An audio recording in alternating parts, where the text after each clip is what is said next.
Okay, let's do this. The final scene decoded. I Pet Goat 2 Reloaded.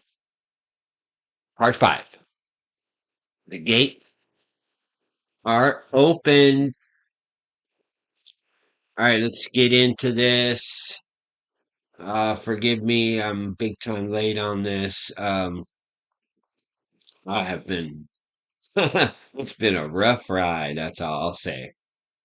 But what we're going to do is we're going to be digging into some stuff here. This is part 5. And if you are just getting to this video in the series and you haven't seen any of the final scenes, any of the other first 4, it's much better for you to go back and watch from part 1 because this is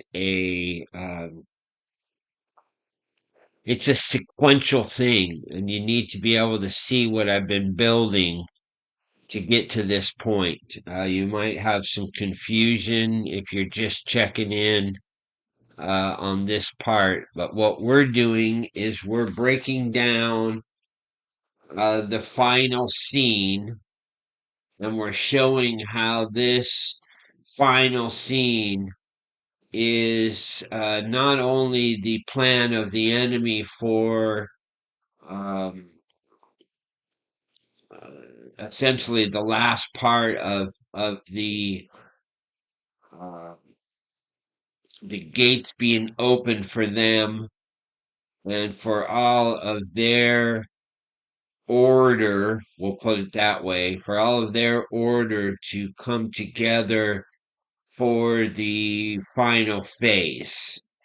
We'll just call it that. We'll call it that. And what that means for us who are looking for the bridegroom and the wedding is that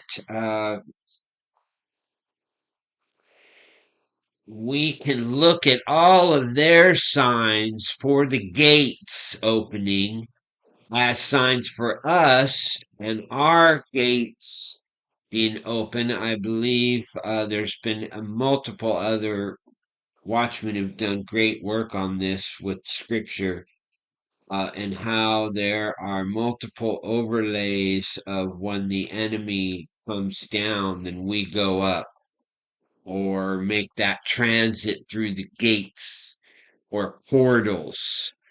So I want you to, if you're watching this and you followed me along with the last 4 videos, I want you to start looking at this from a celestial point of view. What I'm going to be proving out today is that this is a video production made very specifically with star lore language and also multiple mythologies, we'll call it that. You can call it religions, but we're just going to call it mythologies. They have Egyptian mythology, there's some Greek and Roman mythology mixed in. There's multiple different ideologies that are mixed into this, even Muslim ideologies. There are multiple overlaying ideologies that are playing out within this entire um, production. And so, what my job is to do is to show you how these signs apply for the bride, and we can break down some of these signs. And this is one of the most important signs that I found that I really haven't seen anybody discuss or talk about is this gargoyle here. What we're going to do is we're going to be showing you this is at 5:49 on the minute mark, and if you look, We're not going to play it just for copyright purposes. But if you look here, right beneath the gargoyle with the two bright star eyes is the womb, and then the boat of Khonsu. Again, you're going to have seen the last video and then watch the other ones because it all builds up to where we're at here. This is the moon god coming out of the chamber or the alignment of the moon with the star Spica, because Spica is our womb star, and its alignment was involved in our Revelation 12 sign. There have been multiple alignments that have shown us through since 2017 that we are getting marriage language tied to our Spica star. There's been comets and planets that have all aligned in very specific orders, screaming at us of the marriage. And what we're looking at here is the breakdown of the final scene. And we're talking about portals and gates. And so what I wanted to point out is this ending scene with this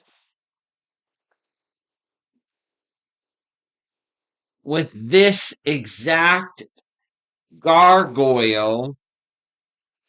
This is really important right here because this is another one of the proofs that what we're looking at in this whole thing is star language. I mean, it's mixed with mythology, but most if you've been following me in this channel, you know that all religions, all 100% of the religions that are out there are star religions.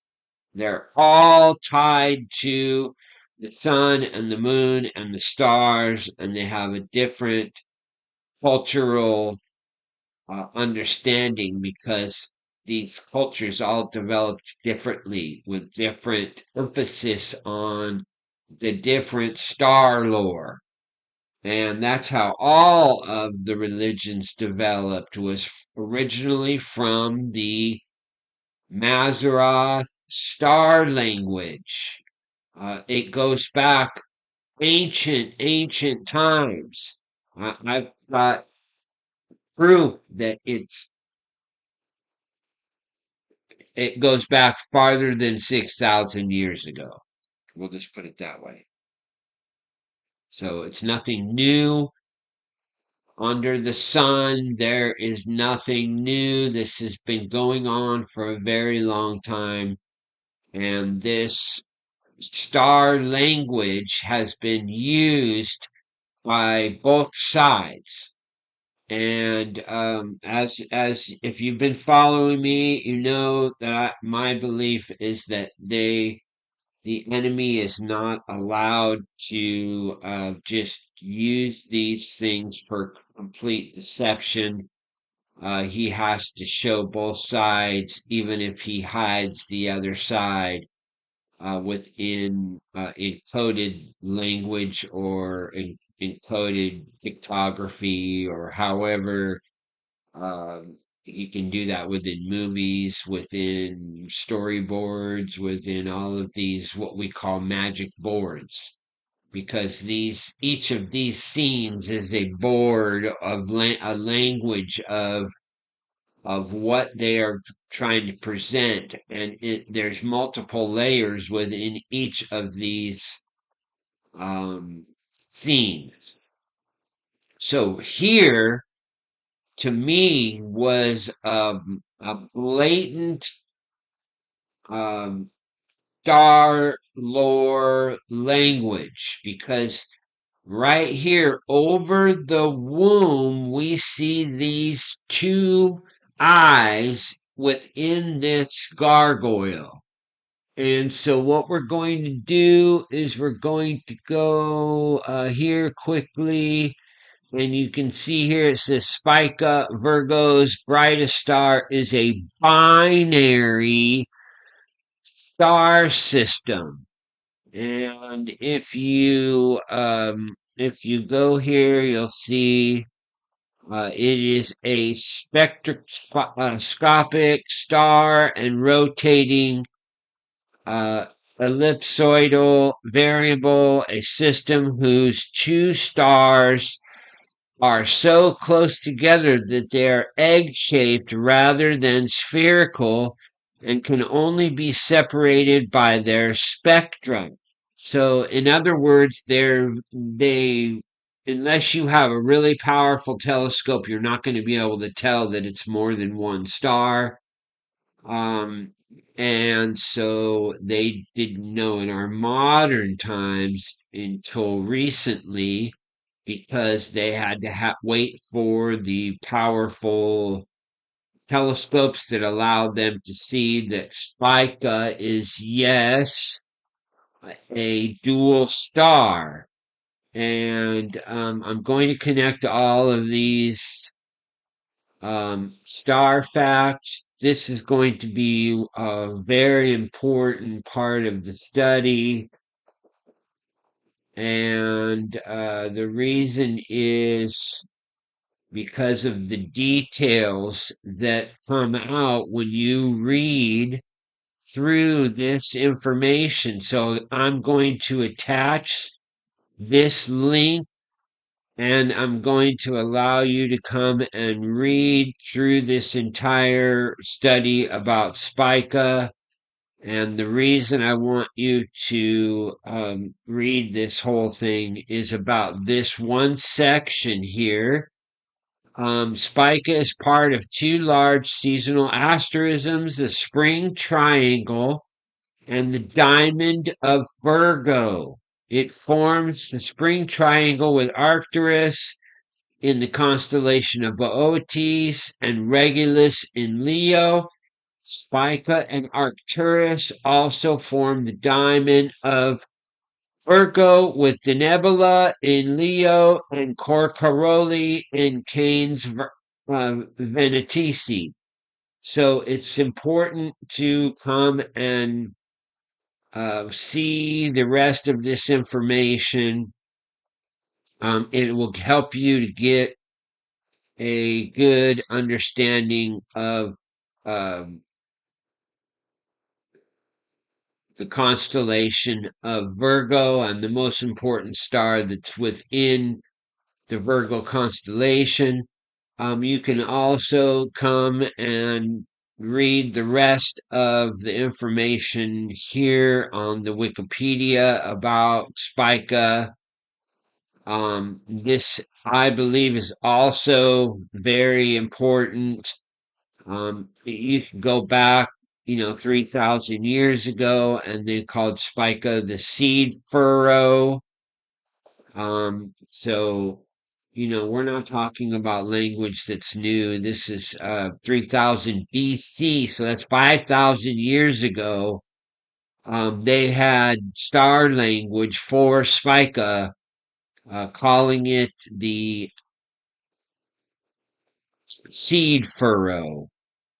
You can also see here Arabic uh, for the grape gatherer or the gleaner. And then also you have Arabic for ear of grain. And so we can read through the rest of this, and there is a lot that can be gleaned from this information. The more information you have about each of these stars, the more you have a deeper understanding of how this works. And this is one of the other things I wanted to point out before we get back to this study is if you do a size comparison of the main sequence stars and Spica, including Proxima Centauri, you can see here Proxima Centauri is 0.12 solar masses, and then you see our sun, and then you see Sirius A, and then you see this giant Spica. It's giant compared to our sun and even Sirius. And so the ancients knew this, and Spica played a big role. And so I believe it's very important to come and read through this information in Wikipedia and then also this other star facts that I'm going to connect for you. Um, this one was really good. I'm also going to be going into a lot more details on Spica and the Virgo constellation in the upcoming MAZZAROTH 101 series. So stay tuned for that.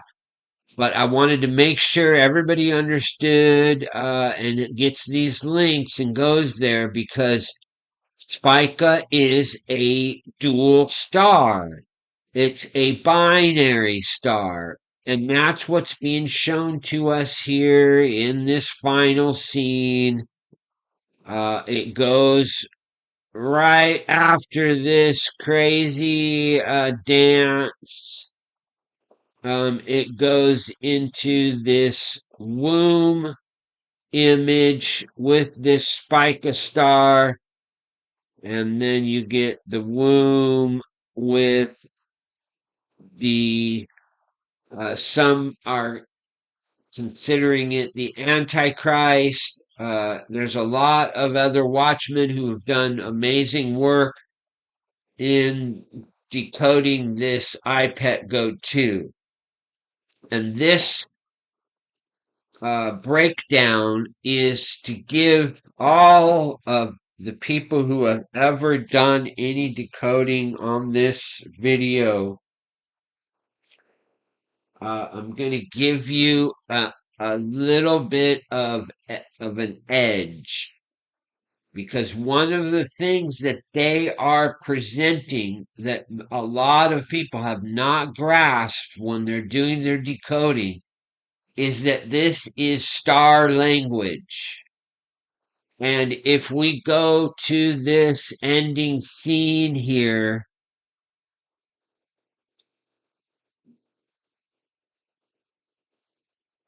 let's just move to the very final. Okay, so we're going to stop right here. If you look at this as the so-called Antichrist coming out, he's coming forth or whatever. And you're looking at a lot of people have shown the scorpion's tail in the sky, and we're going to go into discussing some of that. And you're looking at it, okay, well, this is a constellation. Obviously, it's showing us a constellation. And then we've discussed how on the right hand side, it looks like the constellation of Scutum. And then above that, it looks like the eagle, Aquila. And so we're talking about the what we call the Golden Gate. And so this is part of the ecliptic with Scorpio and Sagittarius and Aquila and Scutum. And what it's showing you is that the sun is past the Golden Gate. And then what I found is that because of this here on the left, on the bottom left, we're looking at what we call the lunar arc. So this is a representation of the moon traveling through the heavens, not through a sea or an ocean or anything else. This is literally the moon journey through the heavens towards the sun. And each time that it comes out of the portal, it's showing you that that portal is the womb star Spica. So we're going to go here quickly, and we're going to be looking at the Virgo constellation. We're here focused on the Virgo constellation, and we're looking at the star Spica and the moon coming out of Spica or passing the star Spica. So let's go ahead and we're going to focus in on the star Spica, and we're just going to watch the moon transit. And this is the moon passing the what they call the womb star. And then if we come back here, we're on meridian past the star. This would be our first meridian past the actual star. And we're on February the 7th, 2026 at 4:40 a.m. And we see the moon having passed the star Spica or having come out of the womb. So we go back here and we know that this scene is immediately after this transit of this womb with the spica symbol over the top. So this is the final scene, and we see the transit out, and then this scene develops, but it's the moon god or the moon. That's all you have to look at it as. This is the moon coming out of the Spica star and moving in transition towards the sun. You see how the boat is, if you look at it as the moon in transition towards the sun. So we go back to Stellarium, we pull back, and we're looking at the moon.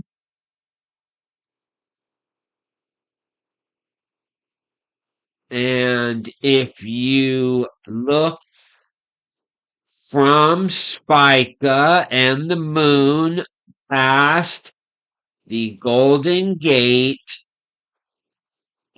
then you can see here the sun and all of the guests of the marriage are past the gate. So now let's look at this final scene. and we're going to develop this part out. So one of the things that I originally could not understand, I was trying to fit this with the stars of the Giza pyramids. I couldn't make it fit with the understanding that I had until made I had this new understanding. Then it completely fits. So I want to make sure I bring this forward. So we know that this background here is Scorpio. And then we can see the eagle and the field, and we can see this whole cloud formation going all the way around as the Golden Gate. Okay, so I want you to just wrap this around the sun, and it looks like the sun is past the Golden Gate, and we're past Scorpio, and this is the moon past Spica in transition. Day by day gets closer. The moon is getting closer to the sun in transition through the heavens. And so now what I noticed is there is a large pyramid here. And then just past the large pyramid, there's two other pyramids. And so in my new understanding that I just finally figured out, I realized that, let's go ahead and do this.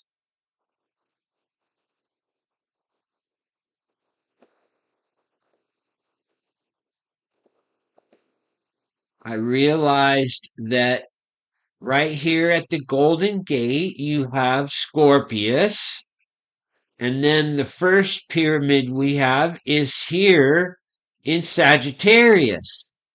And this would be considered the father's house, the larger of the pyramids.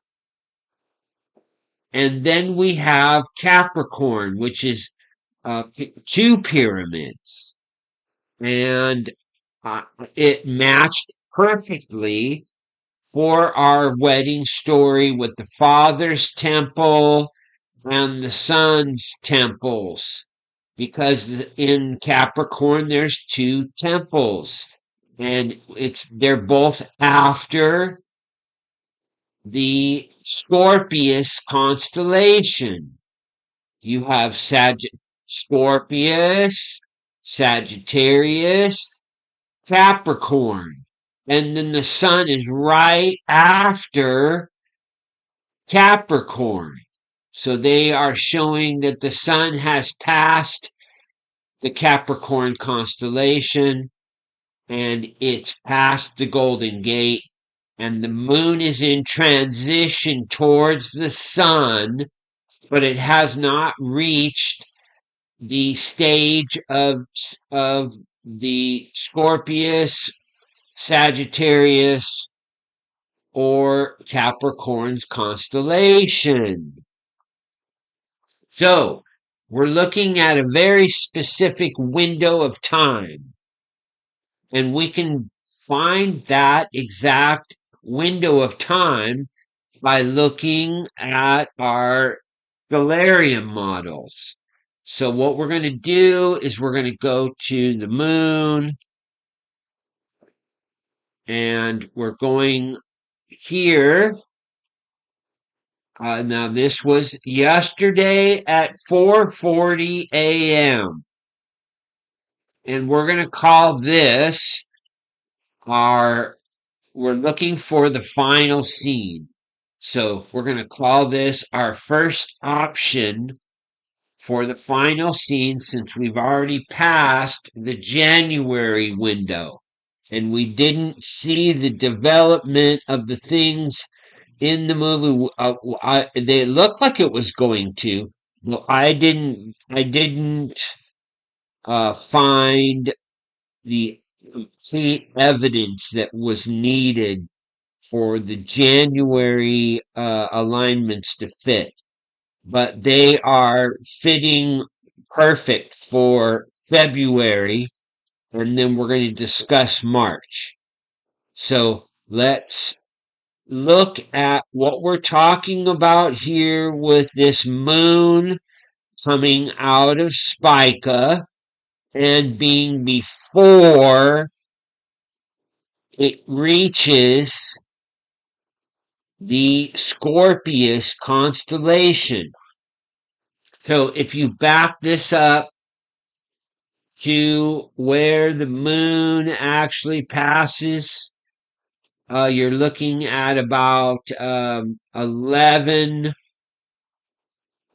between 10 and 11 p.m. here. Between 10 and 11 p.m., you have the moon on the 6th, just before midnight. You have the moon passing Spica, and then the moon goes in transit, and then you have your first meridian on the 7th at 4:40 a.m. Okay, so now you have the 8th,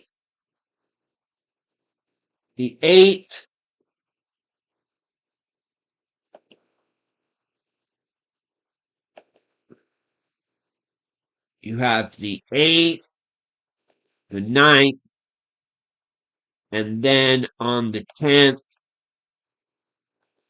actually it'll be at the very end of the day. On the 9th, you transition into the Scorpius constellation.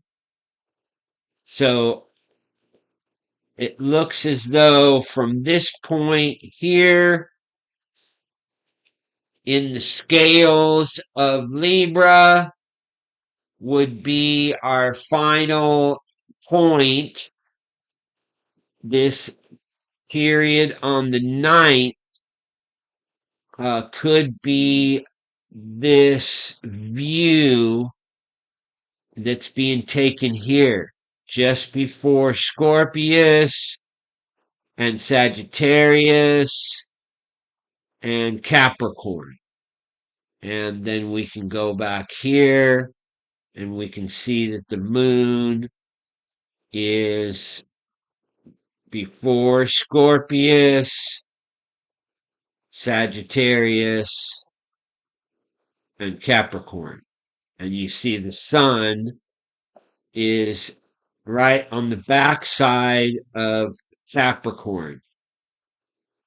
And that's going to be like that for a couple more days. But we're looking at this final scene, and I don't believe that it's past this point of this scene here, because this looks as though it's before Scorpius, and I don't see any depictions within this of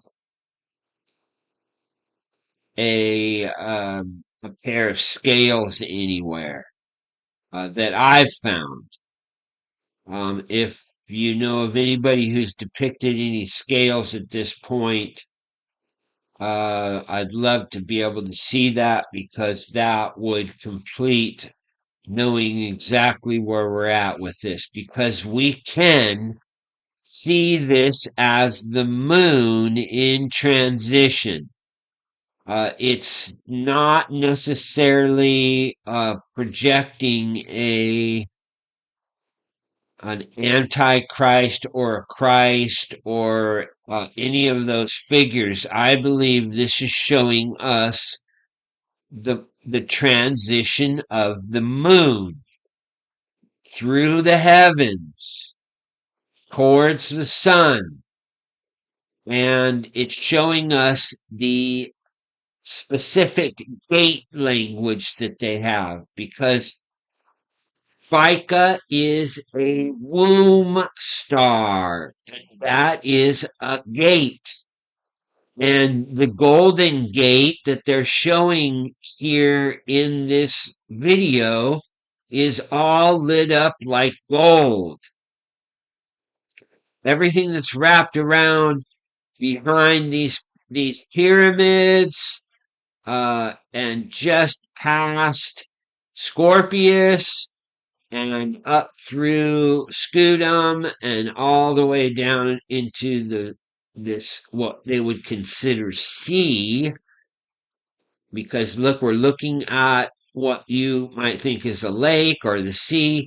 But if you take this as star language, we're looking at the moon in the heavens in transition to the sun.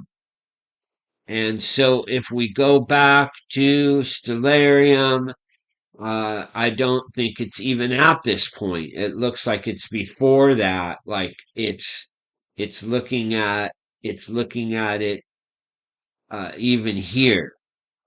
Uh, so you might have um, 1 2 days after Spica, and then we're looking at it across the Golden Gate, past Sagittarius, and past the other two pyramids. So we can see it. The sun has passed the Sagittarius pyramid and has passed the Capricorn pyramids, and it's just past that point here in this final scene. And then we see that there is a destruction of this temple, and it leads to the destruction of the other temples. And I believe that this is a direct um, message to the powers that the evil entities that make this kind of stuff, that they believe that they are going to destroy the Father's house and the Son's house, and that they are going to be the ones that are able to get through the gates and with all of their minions take over heaven. That's what their overlords have told them, that they are going to use the gate technology, and they're going to use that to break into heaven and to take over heaven. And what they don't understand is that that technology is actually going to be used to lock them out of the heavens, and that they are going to be literally stuck here in this realm. And all hell's going to break loose because of that. And we are only doing this work to show you how this actually applies to the bride. Because again, in our bridal language in the heavens, this is the bridegroom, and this is the bride. The moon is the bride coming out of Spica, showing a birth. And then also, because Spica is a harvest star, it's showing us harvest language. And so we can see these final scenes as language for our wedding. And that's why it's important to go really pay attention to the information here in these two studies. It's going to help uh, greatly in understanding this as wedding and harvest language, because it's really pointing us to a very specific thing. So now what I want to do is I want to prove out one more. We're going to be doing one more thing. I forgot to pull up a couple things, so we might have to go back. What we're looking at here is we're going back to September the 21st, and we're looking at the partial solar eclipse of 9/21/2025.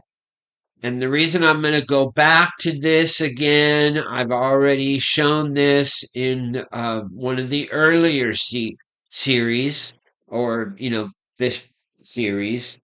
I want to make sure everybody's on the same page with me. There are two events that happen in this, we'll call it storyboard. There are two events that happen that are connected, I believe. On 9/21/2025, we had a partial solar eclipse in the Virgo constellation. Okay, so keep in mind this is happening in Virgo, and this is our maiden for the wedding. She's a representation of the bride. And this is partial eclipse.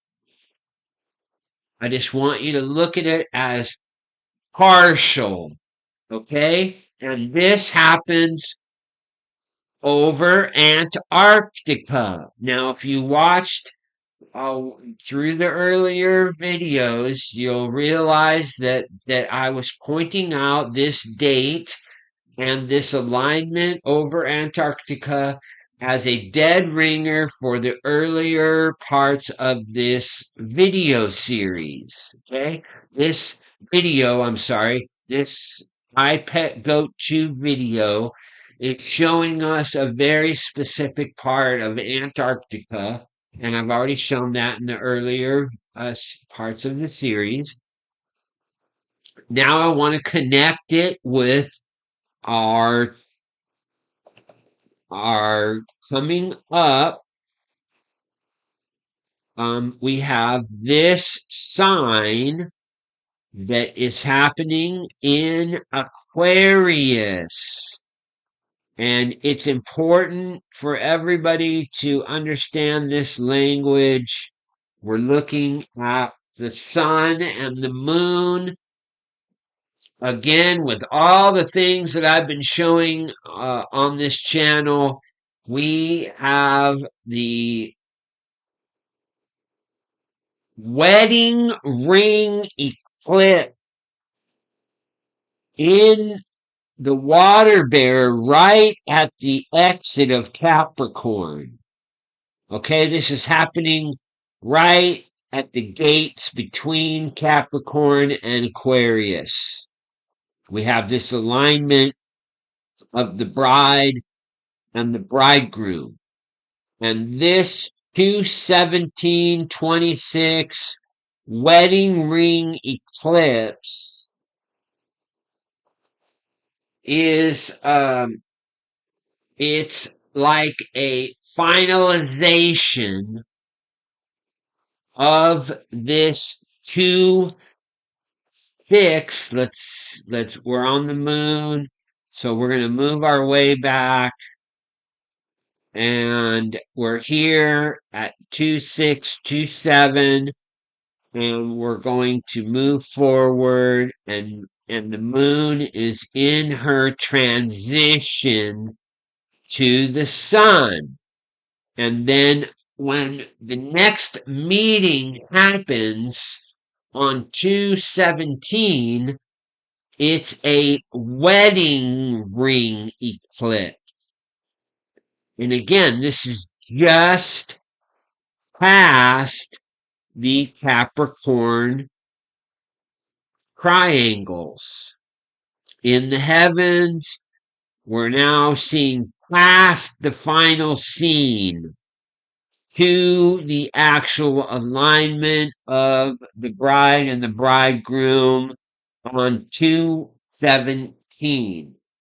And I want to make sure everybody understands that this is connected to Antarctica because, again, the path of this wedding ring eclipse is over Antarctica. And the full moon on the 1st and 2nd of February was called the snow moon. And then we have 2 weeks later, we have this wedding ring eclipse in Aquarius. And I wanted to make sure everybody understands the connection to this Antarctica thing that is presented to us in this iPet Goat 2. And this can be seen as the cosmic gateways. These are gateways between the constellations. This is right between Capricorn and Aquarius. This is a gate between these two houses. And this is a transition through that gate. And if we go back to this, this Khonsu was also seen as, let's go back and I want to show you something here. I might have to dig this. We might have to like go on a hunt for this. I think we passed it.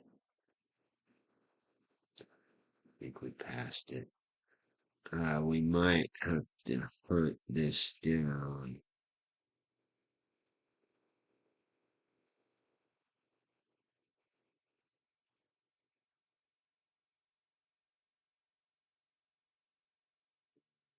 This might not be worth the time.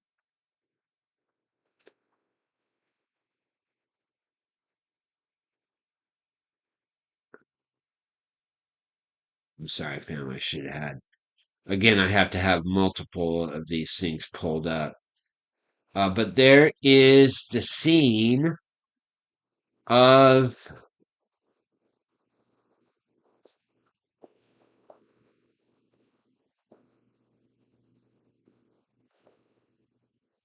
there is the scene of the fish jumping into this boat. So you all know what I'm talking about. You can go and pull that up for yourself, and then you can see how this develops out. That is a symbol of what we call the divine theremin. Remember this moon boat or the moon god was seen as a god of the underworld who would literally take the souls of the dead and take them in his ferry or his boat, and he would transverse them through the heavens and take them into the underworld for judgment. And this was the divine ferryman, and he would take them through Lily Lake. Okay, so in this end scene, uh, right when right when we come out here, we can show this here. So in this end scene, his boat is black, which is a representation of the moon. And everything that he's wearing is black, which again is a representation of the moon and this moon god Khonsu. And then as he comes out of this portal, which we know is Spica, as he passes, as the moon passes the star Spica, then we see these lilies or lotus flowers, then they open up. And that's a symbol of resurrection. So I wanted to make sure I pointed all those out. This, again, is not a lake, is a representation of the heavens being like a sea. And this is the moon traveling through the heavens. Normally, we're seeing the moon travel through the heavens at night, and that's why it's a representation of the black because it's considered the evening. And this can be seen as the evening time with the moon traversing through the heavens. And the reason it's coming out of these gates and the sun is setting is because that's the exact time when Khonsu would take over for Ra, who was in his solar bark. So if you understand these general principles of the Egyptian religion, or what they're presenting as their understanding of the heavens, then it's real easy to understand that they're showing you the sun and the moon, and these barks are shown as representation of the sun and the moon traversing through the heavens. So we're literally seeing a symbol of resurrection with this final scene where it's coming out of this womb star and making its traverse. So we can see this. We're here, it's come out, and then I don't see it being past the ninth. And so now what we're going to do is we're going to go quickly to finish this up. We're going to be looking at this sign here. This is on meridian. We're looking past the Spica star. Now we're on 3-6. And this is our next cycle where this could fit with what's being shown to us in the final scene. Okay, so we're here on 3-6, and we're going to go back over across the Golden Gate, and we're going to be looking at how far out the sun is from these triangles. Because again, Sagittarius is considered the larger temple because this is the temple of the Father. And then you have these two other temples. We're going to move forward to this final scene. We can see this as Sagittarius. We can see this as Capricorn. The sun doesn't look like it's too far past. So I look at this as proof that what we're looking at, because look here how far the sun is from these Capricorn temples.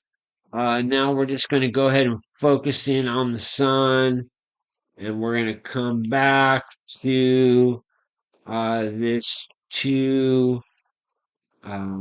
We'll even go back to 2-9. So we got 2-9.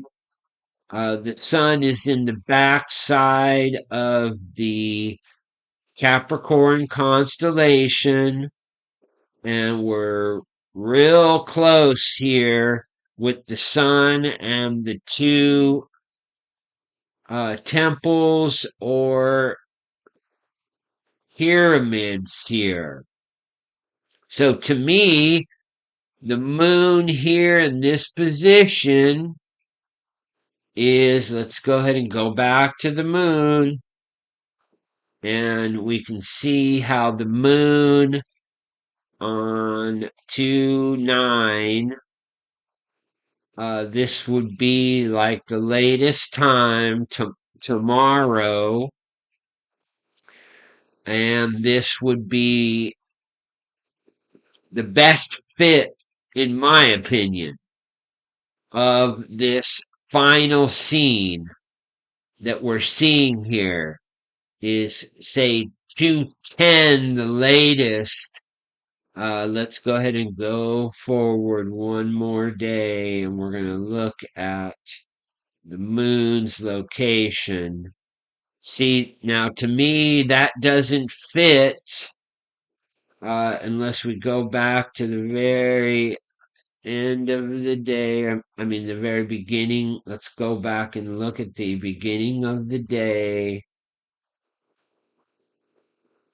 I mean, that could fit, but it seems to be more around when it's in this zone here.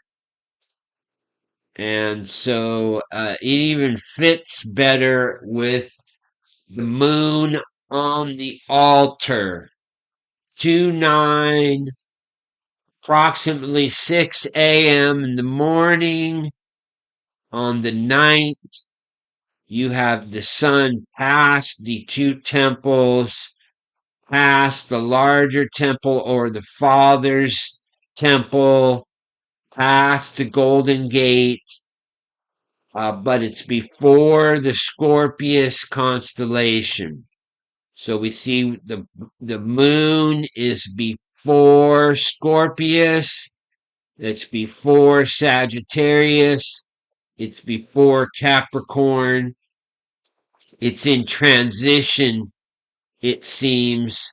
But I don't see, again, I don't see any sign that this is Libra or any scales. But I'm assuming that this is somewhere in between Libra and the end part of Virgo. So we're going to leave it there. We're going to come back and we're going to dig into what I will consider as the last part of this decode. But I hope this helps anybody who's doing this decode work, because if you look at it as star language, it helps to decipher a whole bunch of stuff that opens up when you're looking at this. Instead of a sea or instead of a lake, you're looking at this as the moon traveling through the heavens, and that all of these things can be looked at as uh, what's shown to us in the heavens. So thanks for coming. Much love. I was just trying to keep this below an hour, so we barely made it. Much love. Thanks for coming, family.